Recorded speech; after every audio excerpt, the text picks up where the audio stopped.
Magandang buhay po sa inyo mga kaibigan. Ako si Lolo Ernesto at ito ang kwento ko, ang hiya, parang pumatay sa akin. Ang hiya na naramdaman ko, parang pumatay sa akin. Nang makita ko ang sarili kong anak, si Carlo, may business degree pa, na nakaluhod sa sahig ng banyo, nagkukuskos ng inidoro. Tumatawa ang kaniyang biyenan, si Graciano. Para sa kanila si Carlo ay isang kasambahay lang, walang silbi. 35 taon ang pagsasakripisyo ko para lang tawagin siyang walang utang na loob. Pero umalis ako nang hindi nila alam na may lihim na yaman akong tinatago, ang savings ko. 420 milyong piso. Iyon ang magiging trump card ko. Ito ay hindi lang revenge. Ito ay justice. Babawiin ko ang dangal niya. Mag-like and share ka at mag-comment. Saan ka nanonood? Kwentuhan mo ako. Bumisita ako kay Carlo sa unang araw niya sa trabaho sa kumpanya ng kaniyang biyenan. Nakita ko siyang nakaluhod sa sahig ng banyo, may suot na dilaw na guwantes, nagkukuskus ng inidoro. Nakasabit pa sa pinto ang bago niyang suit. Nakatayo sa likuran niya si Graciano, tumatawa. Iyan lang ang trabahong alam gawin ng bobong ito. May business degree pa. 35 taon ng pagsasakripisyo ko para lang masaksihan ang labis na kahihiyang ito ng anak ko. Wala akong sinabi. Pinigilan ko ang galit na kumukulo sa dibdib ko. Umalis ako at tumawag sa telepono. Pagkaraan ng 3 linggo, naglupasay sila sa takot at gulat sa ginawa ko. Ito ay hindi kwento ng paghihiganti. Ito ay kwento tungkol sa tunay na halaga ng dignidad. Bago ko ipagpatuloy, mag-iwan muna kayo ng komento. Saan kayo nanonood at anong oras na ngayon? Gusto kong malaman kung gaano nakalayo narating ng kwentong ito ng isang ama na ipinaglaban ang dangal ng kaniyang anak. Ang aming kusina ay mabango sa kape at inihaw na longganisa. Nakatayo ako sa harap ng kalan, nagpiprito ng itlog, habang si Carlo ay balisang inaayos ang kaniyang navy blue na kurbata. Mamahalin, regalo ni Monica, ang kaniyang asawa. Dapat nasa loob na siya ng mga boardroom, hindi sa maliit naming kusina na may tuklap-tuklap na countertop. Gusto mo pa ng kape? Wag na po pa. Sapat na ang kaba ko. Tumawa siya ng kinakabahan. Gusto ko po kayong maging proud. Ang Asperon Development ay isa sa pinakamalalaking kumpanya dito sa San Antonio. Wag na po pa. Sapat na ang kaba ko. Tumawa siya ng kinakabahan. W. Inilagay ko ang itlog sa plato niya. At pinaghirapan mo ang posisyong yan. Huwag mong hayaang may magsabing hindi. Tumango siya. Pero nakita ko ang pagdududa sa likod ng kaniyang mga mata. Matalino, masipag. Pero parang may pasan na hindi nakikita. Inubos ko ang 28 taon ko sa unti-unting pagbuo ng kumpiyansa niya. Ang nanay mo, siguradong napaka-proud niya. Sana nakita niya pa. Nakikita niya, sabi ko. Tinatapik ang dibdib ko. Dito, kumain kami sa tahimik at komportabling katahimikan, ang katahimikang bunga ng mahabang taon ng pagiging tanging pamilya ng isa't isa.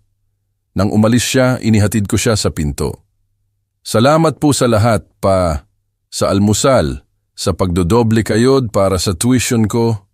Hiho, hinawakan ko ang balikat niya. Ganyan ang isang ama. Sige na, baka malate ka pa. Ngumiti siya. Saglit na nawala ang kaba. Pagkatapos umalis na siya sakay ng kaniyang sasakyan. Nakatayo ako sa beranda, pinapanood siya habang lumalalim ang hindi magandang kutob sa dibdib ko. Para itong batong nakadagan sa puso. 3 beses kong dinampot ang telepono para tawagan siya at ibinaba rin. Matanda na siya. Hindi niya kailangan ng amang sobra ang bantay. Ngunit bandang 11:00, nagdesisyon ako. Dadalaw ako sa Asperon Development. Magdadala ng pananghalian para lang masigurado na ayos siya. Ang gusali ay salamin at bakal, nasa sentro ng San Antonio, sumisigaw ng kayamanan at kapangyarihan. Ipinark ko ang dusty kong truck sa pagitan ng isang Mercedes at isang BMW. Bigla kong naramdaman na hindi ako nabibilang doon. Ang lobby ay marmol ang sahig, malamig ang aircon.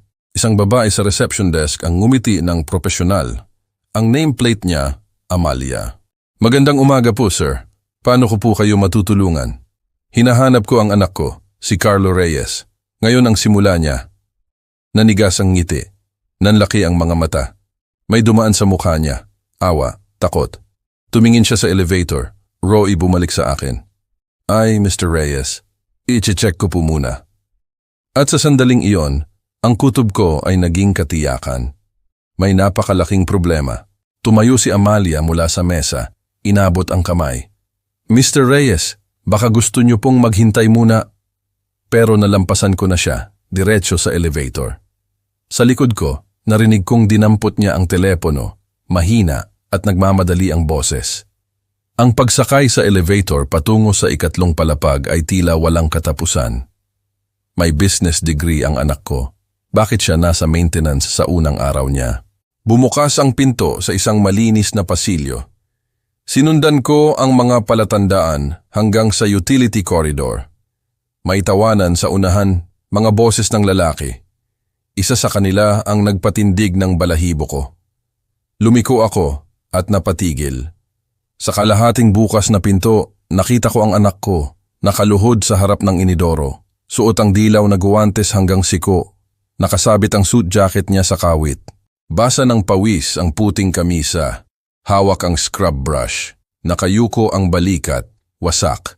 Sa harap niya, isang lalaking nasa 50s, silver hair, perpektong suit, mas mahal pa kaysa utang ko sa bahay. Dalawa pang lalaki sa gilid, nakangisi. Ito lang ang serbisyong alam gawin ng bobong ito, puno ng pangiinis ang boses. May business degree at hindi pa marunong magkuskos ng inidoro. Tumawa ang mga lalaki. Pagkatapos, nakita ko si Monica, naka-designer dress, nakakrus ang mga braso. Hindi tumatawa, pero hindi rin pumipigil. Ang bahagyang ngiti niya ang nagpabaliktad sa sikmura ko. Tumingala si Carlo. Nagtama ang aming mga mata. Bumagal ang oras. Namumula ang mata niya. Umiyak siya. Sinubukan niyang magsabi ng isang bagay. Wag po, hindi ko man marinig, pero naintindihan ko. Nagmamakaawa siyang huwag ko siyang makita sa ganito. May isang bagay sa dibdib ko ang nabiyak. Maaari ba akong tumulong? Lumingon ang lalaking may pilak na buhok, naiinis. Ako ang ama ni Carlo. Ang ekspresyon niya ay naging amusement. Ah, Mr. Reyes. Natututo ang anak ninyo mula sa pinakaibaba. Literal. Iginawi niya ang kamay sa inidoro. Tumawa ang mga kasama. Ito pala si Graciano Asperon. Carlo, mahinahon kong sabi. Tumayo ka. Hindi pa siya tapos. Tumalas ang boses ni Graciano. Oras ng kumpanya ang ginagamit niya. Bawat kalamnan ko ay gustong tumawid at suntukin ang perpektong ngipin niya. 30 taon akong humampas ng martilyo. Isang suntok lang ang kailangan. Pero bahagyang umiling si Carlo. Huwag na po. Pinuwersa kong mag-relax ang mga kamay ko. Mag-uusap tayo mamaya, anak. Tumingin ako kay Graciano. Mag-uusap din tayo, Mr. Asperon. Iwinagayway niya ang kamay. Abala akong tao. Maghahanap ka ng oras. Bumalik ako sa elevator bago pa ako makagawa ng pagsisisihan. Nagsara ang pinto. Nag-iisa ako. Idinikit ko ang mga palad ko sa malamig na bakal at ipinikit ang mga mata. Walang may karapatang gawin ito sa anak ko. Malabo ang labi. Sa labas, tumama ang sikat ng araw sa Texas, pero ginaw na ginaw ako. Umupo ako sa truck, mahigpit ang hawak sa manibela. Kinuha ko ang telepono at nagdial. Gilberto, si Ernesto Reyes ito. Kailangan ko ang tulong mo. Malaking bagay. Kailangan kitang mag-imbestiga kay Graciano Asperon. Ang kumpanya niya, pera, kahinaan, lahat. Tahimik siya sandali. Magkakilala kami ng 20 na taon. Gaano kalalim? Kasing lalim ng kaya. Bigyan mo ako hanggang bukas ng umaga. Ibinaba ko ang telepono. 10 minuto akong nakatitig sa wala bago umuwi. Tahimik ang bahay. Sa mantle may litrato. Si Carlo sa graduation may malaking ngiti. Sa tabi, ang asawa ko, si Maria, karga ang baby Carlo. 28 taon kong itinayo ang anak ko. 3 oras lang ang ginugol ni Graciano Asperon para subukang wasakin siya. Hindi sapat ang ilabas lang si Carlo roon. Kailangan ng mas malaking bagay. Permanenteng solusyon. Bandang 10:00 ng gabi, narinig ko ang susi sa pinto. Pumasok si Carlo nakayuko parang multo. Kumapit sa damit niya ang amoy ng kemikal. Nang makita niya akong naghihintay, sinubukan niyang tumalikod. Halika rito, anak. Gumuho ang mukha niya. 28 taong gulang, umiiyak na parang 7 taong gulang na napilay ang tuhod. Niyakap ko siya. Hindi mo kasalanan, bulong ko. Wala sa mga ito ang kasalanan mo. Pasensya na po, Pasensya na po talaga. Wala kang dapat ipagpaumanhin. Umupo kami sa couch, ang parehong couch na tinulugan niya habang nanonood ng cartoons. Pansamantala lang daw, sabi niya. Pero 3 oras pa lang, parang panghabang buhay na. Tumiim ang aking panga. Gaano katagal dapat ito?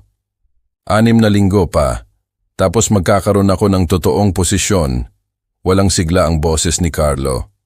Kung mapapatunayan ko raw ang sarili ko. 6 na linggo, itinago ko ang numerong iyon. Makinig ka sa akin, Carlo. Yumuko ako, magkabit ang mga kamay sa pagitan ng tuhod. Kaya mo bang magtiis pa ng kaunti? Kaya mo ba akong pagkatiwalaan? Tumingala siya, naguguluhan. Ano pong ibig niyong sabihin? Magtiwala ka lang sa akin. Huwag kang magpahalata. Gawin mo ang sinasabi niya at sa loob ng ilang linggo magbabago ang lahat. Ano po ba ang magtiwala ka lang? May kung anong tono sa boses ko ang nakumbinsi siya. Dahan-dahan siyang tumango. Kinabukasan ng umaga, 7:00, nagring ang telepono ko. Si Gilberto. Ernesto, may paunang nahukay ako sa Asperon Development. Gusto mong marinig? Nagsalin ako ng kape, dikit ang telepono sa tainga. Nakikinig ako. Ang kumpanya ay nalulunod sa utang, masamang pamumuhunan, over-leveraged na ari-arian, lahat na. Kung walang sasagip sa kanila sa loob ng 3 buwan, tapos na sila. Tumingin ako sa bintana, pinipinta ng pagsikat ng araw ang langit ng kahel at rosas. Gusto ni Maria ang mga pagsikat ng araw. Tapos, paano? Bankrupt, likidasyon, game over. Isang malamig na ngiti ang kumalat sa mukha ko. Kung gayon may dapat sumagip sa kanila. Ikinalat ni Gilberto ang mga dokumento sa mesa ng Metier Cafe. Amoy tortilla at kape ang hangin. Maaga pa, nagsisimula palang mapuno ang kainan. Pinili niya ang sulok na booth. Ang Asperon Development ay nagdurugo ng pera, sabi niya. Tinatapik ang spreadsheet. 600 milyong piso ang utang. 2 project ang bumagsak sa Houston at Dallas. Nasa 90 araw na lang si Graciano bago kunin ng mga bangko ang lahat. Pinag-aralan ko ang mga numero, masusi ang trabaho ni Gilberto. Namumuhay siyang parang mayaman, dagdag niya. Pero ang mansion ay isinangla. Ang mga sasakyan ay leased, palabas lang lahat. Isang malakas na hangin lang at guguho ang buong bagay. Magkano para bilhin siya? Tumingala ng matalas si Gilberto. 7, baka 8 milyong dolyar, mga 420 milyong piso para sa kontrol. Malaking pera yan, Ernesto. Mayroon ako. Nanlaki ang mga mata niya. Ano? 35 taon ng simpleng pamumuhay. Bumili ako ng property noong 2008 crash. Nag-invest noong mura pa ang stocks. Iisang truck sa loob ng 15 na taon. Tiningnan ko siya diretsyo. Namuhay akong simple para balang araw, makapamuhay ng malaki si Carlo. Iyan ang retirement mo. Ang pera ay bumabalik, ang dignidad hindi. Sa loob ng 3 linggo, pinanood ko ang anak kong magtiis habang binubuo ko ang war machine ko. Unang linggo, nagkuskus siya ng inidoro habang iniinspeksyon ni Graciano, pinapaulit dahil sa mga guhit na hindi naman totoo. Ikalawang linggo, kumakain siyang mag-isa hanggang umupo si Tatang Tomas. Huwag mong hayaang sirain kanila, iho. Kinuwento ni Carlo iyon sa tawag, pasasalamat sa munting kabaitan. Ikatlong linggo, ipinaparada siya ni Graciano sa harap ng mga kliyente. Ito ang manugang ko, anunsyo niya. Nagtuturo ng pagpapakumbaba mula sa pinakaibaba. Sa bahay, pinakain siya ni Monica ng kasinungalingan. Ilang linggo na lang, sabi niya, at naniwala si Carlo. Para sa kinabukasan nila. Masakit sa dibdib ko. Habang naghihirap siya, kumilos ako. Nagbenta ako ng ari-arian, nag-cash in ng investment, nakipagkita sa mga banker. Gumawa si Gilberto ng shell company, Rio Grande Investment Group. Tatlong public face, Jaime Porter, Benedicto Clark, Antonio Luis. Huwag pwedeng malaman ni Graciano na ikaw ito, paalala ni Gilberto. Hindi niya malalaman. Biyernes ng gabi, nagring ang telepono ko, si Carlo. May meeting sa Lunes. Gusto ni Graciano na magsilbi ako ng kape. Hinigpitan ko ang hawak ko sa telepono. Isa pang kahihiyan, isa pang pagsubok. Kaya mo yan anak, sandali na lang. Pagkatapos ng tawag, umupo ako sa dilim ng kusina. Tinawagan ko si Gilberto. Baguhin ang plano. Gusto ko ang offer ngayon. Hindi pa tayo handa. Panahon na. Pinunit ito ni Graciano sa mesa habang nanonood sina Douglas Fairfax at Lawrence Bennett. Rio Grande Investment Group, binasa niya. Intent to purchase 60% for $8.2 million. Cash. 72 oras. Lihitimo sila, sabi ni Douglas. Kailangan natin ito, dagdag ni Lawrence. Tumiim ang panga ni Graciano. Inilapag ng accountant ang spreadsheet. 3 milyon sa bangko, 2 milyon sa liens, huli ang payroll. Kung hindi natin tatanggapin, kukunin ng bangko ang lahat. Sa ganitong paraan, sabi ni Douglas, mananatili sa iyo ang 40%. Tumayo si Graciano at tumingin sa bintana ng downtown San Antonio. Sinimulan ng kaniyang ama ang kumpanyang ito 40 taon na ang nakalipas. Binuo niya ito upang maging makapangyarihan. At ngayon, gusto itong kunin ng ilang faceless investor mula sa Austin. Nagring ang telepono niya. Kinuha ito ni Douglas, nakinig, pagkatapos ay inabot. Sila yan, ang Rio Grande. Kinuha ni Graciano ang telepono. Ito si Asperon, Mr. Asperon, si Gilberto Morrison ito ng Rio Grande Investment Group. Ang boses ay profesional. Malamig. Tiwala akong natanggap ninyo ang aming offer. Natanggap ko. Kailangan ko ng oras para mag-isip. Handa kaming kumilos ng mabilis. Pero mayroon kaming ibang mga oportunidad kung hindi kayo interesado. Sino ang nasa likod ng grupo ninyo? Gusto ko ng mga pangalan. Mga confidential investor, karaniwang gawain. Makikilala ninyo sila kung tatanggapin ninyo ang mga termino. Huminto ako. 48 oras, Mr. Asperon. Iyan lang ang mayroon kayo. Sabi sa sulat ninyo, 72. Nagpapabilis kami. 48 oras o lilipat na kami. Bumukas ang pinto. Pumasok si Cecilia, designer dress at nag-aalala ang mga mata. Siguro narinig niya mula sa kung sino sa baba. Anong nangyayari? Tinabunan ni Graciano ang telepono. Investment offer. Gusto nilang bilhin ang majority control.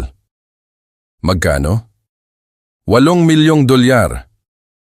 Ang kaniyang mukha ay nagpakita ng ginhawa, hindi pag-aalala.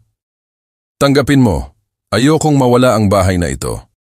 Tiningnan ni Graciano ang kaniyang asawa, pagkatapos ay sina Douglas at Lawrence. Parehong tumango ang mga lalaki. Inalis niya ang takip sa telepono. Gusto ko silang makilala ng personal. Maari iyan, Huwebes ng umaga, 10:10 ng umaga, Hotel Emma, private conference room. Doon kami. Naputol ang linya. Inilapag ni Graciano ang telepono at bumagsak sa kaniyang silya, biglang naramdaman na mas matanda siya kaysa sa 52 taong gulang niya. Sa kabilang bahagi ng bayan, ibinaba ni Gilberto Morrison ang telepono at lumingon sa lalaking nakaupo sa kaniyang harapan sa isang maliit na mesa. Si Ernesto Reyes ay nakaupo na nakatikom ang mga kamay, kalmado ang ekspresyon.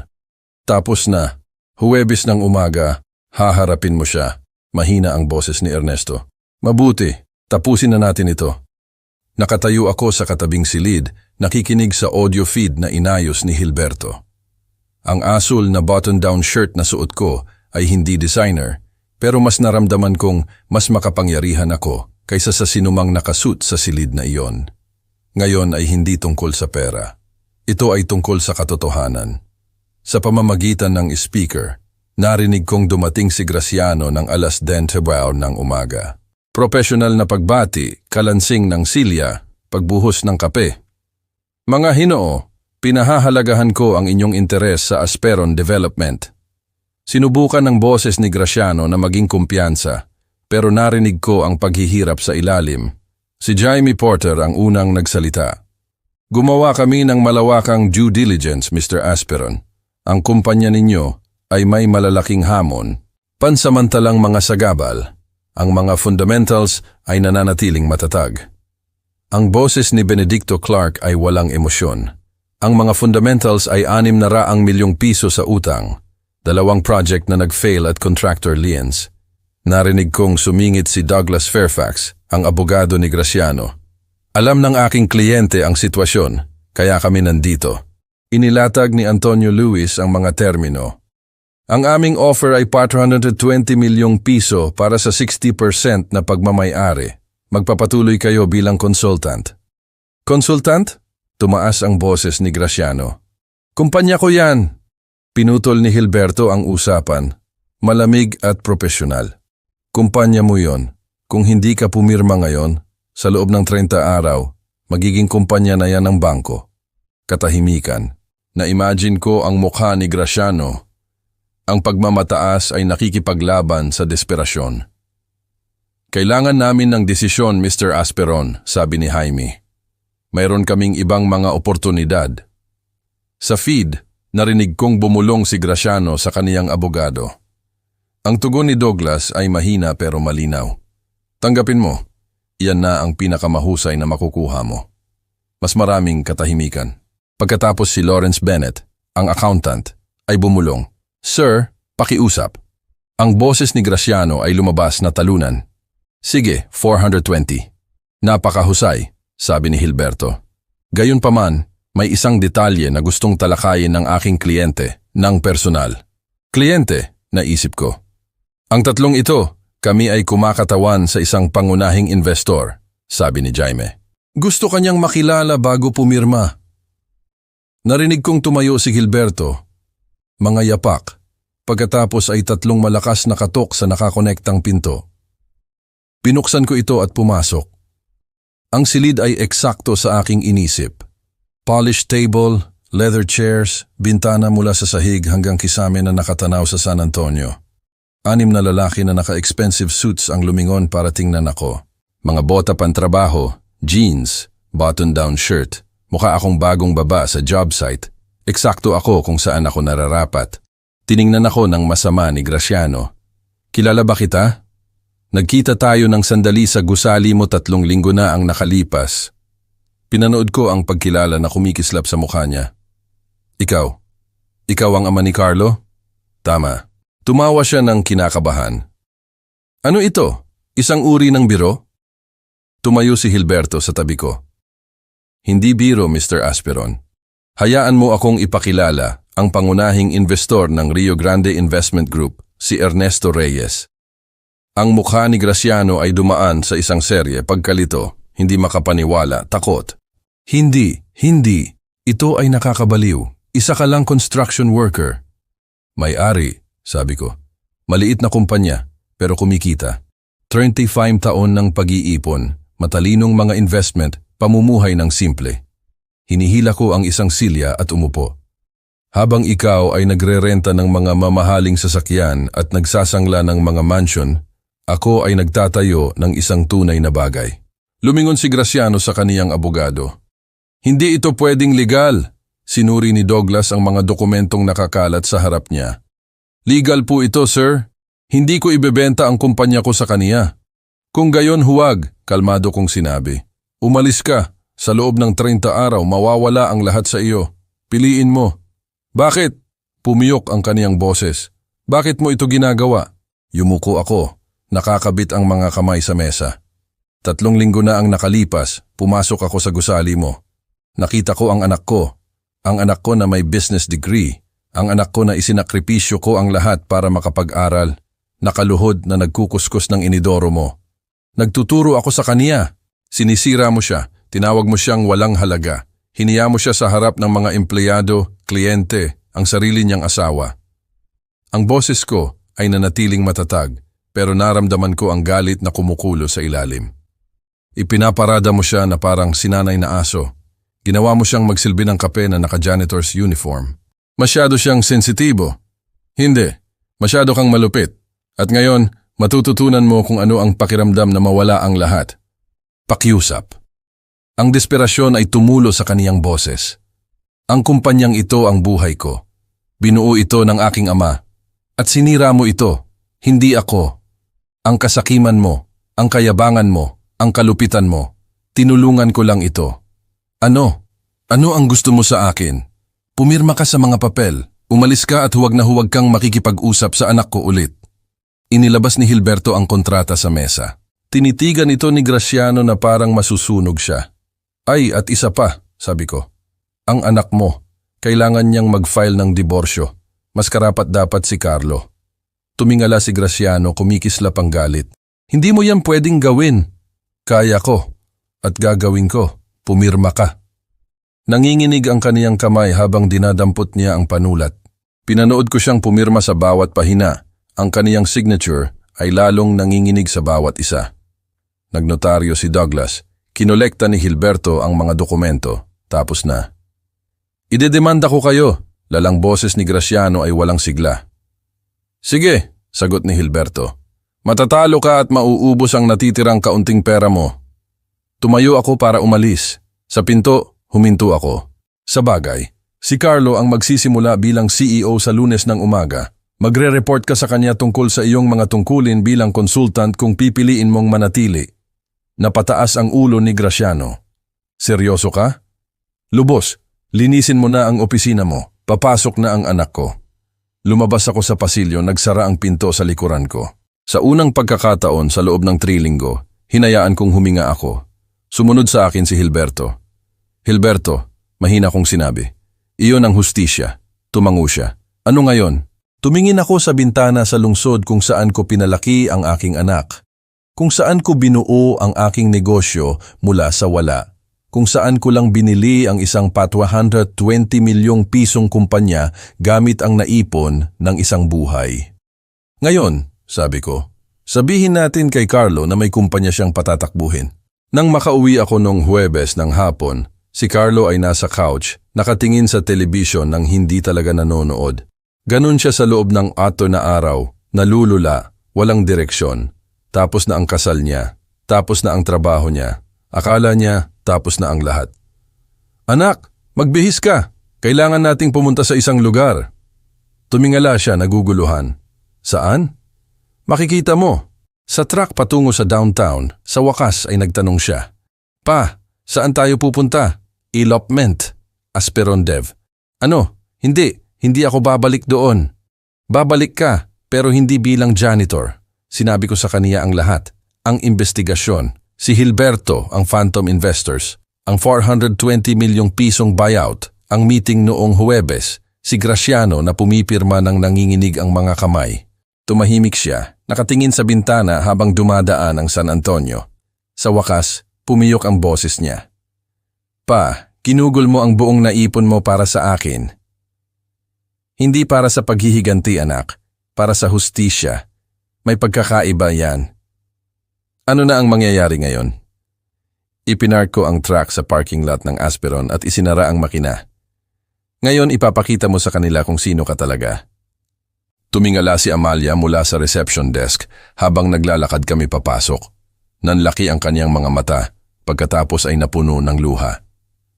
Amalia, ito ang bago mong CEO, si Carlo Reyes. Lumabas siya sa mesa at niyakap si Carlo. Napakasaya ko. Pasensya na po, hindi ko. Ayos lang. Walang kasalanan sa iyo ang lahat ng ito.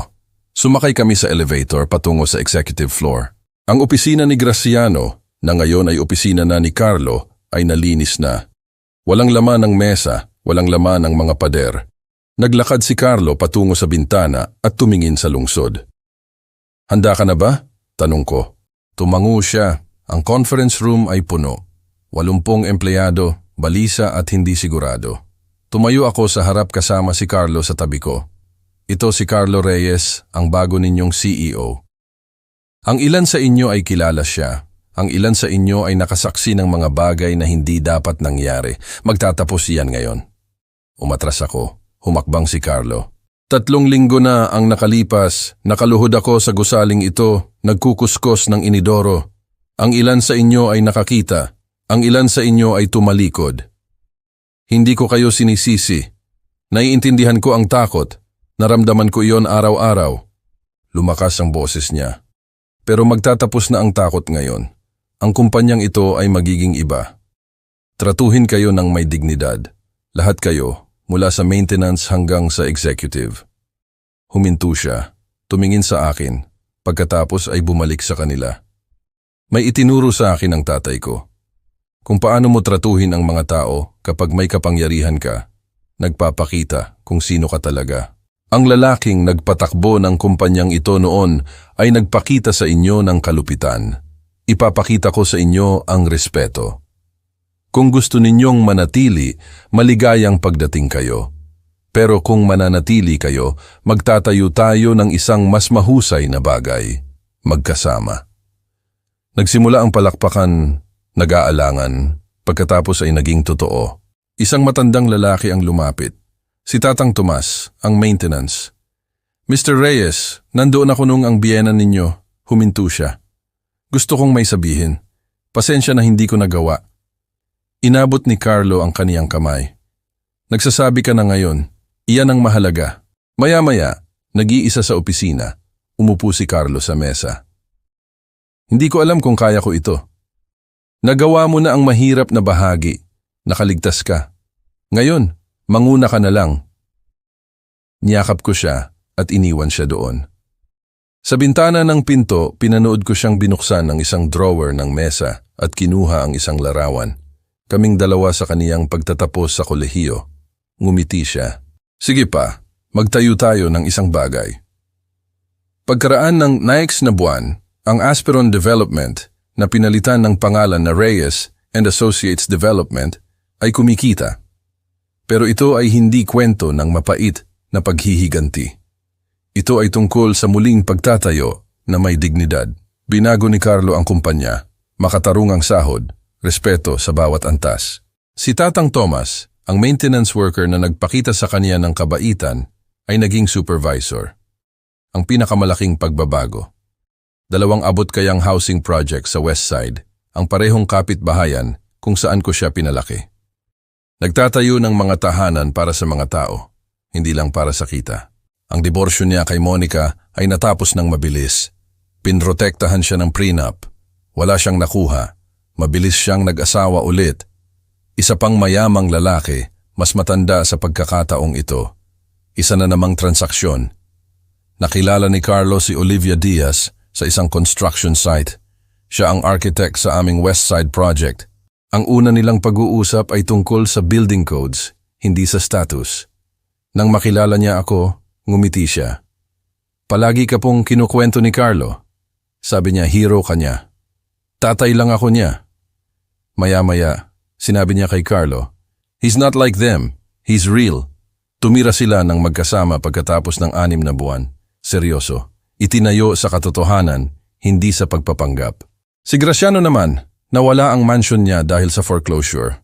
Nakatira sa isang maliit na apartment ngayon. Diniborsyo siya ni Cecilia. Bihira nang tumawag si Monica.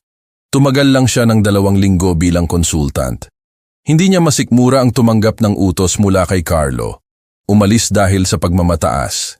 Ngayon, nag-freelance siya, nahihirapang maghanap ng trabaho. Tinawagan ako minsan ng kapatid niya, si Charlotte. Salamat po. Sinira niya rin po ako 2 taon na ang nakalipas. Masaya akong may pumigil sa kaniya. Nakita ko siya sa isang grocery store, mas matanda, pagod, nag-iisa. Nagtama ang aming mga mata. Tumango ako. Tumalikod siya. Wala akong naramdamang kasiyahan, kundi completion. Nagretiro ako sa edad na 62. Nakatira pa rin sa parehong maliit na bahay. Bumisita si Carlo tuwing linggo. Dinadala si Olivia. Naghahanda ako ng almusal. Ang ilang tradisyon ay sulit na panatilihin. Tinanong ako ng mga tao kung nagsisisi ako sa paggastos ng 420 milyong piso. Hindi. Ang pera ay bumabalik. Ang dignidad, hindi. Tinanong nila kung iyon ay paghihiganti. Hindi. Hindi ko sinira si Graciano. Sinira niya ang sarili niya. Pinabilis ko lang ang proseso. Ang paghihiganti ay ang saktan ang nanakit sa iyo. Ang hustisya ay ang ibalik ang balanse. Ito ang natutunan ko. Ang kayamanan ay hindi kung ano ang mayroon ka. Ito ay kung ano ang handa mong isuko para sa mga mahal mo sa buhay. Iniisip ko si Maria minsan. Honey, kung nanonood ka, nakarating ang anak natin. Masaya siya, matagumpay at mabait.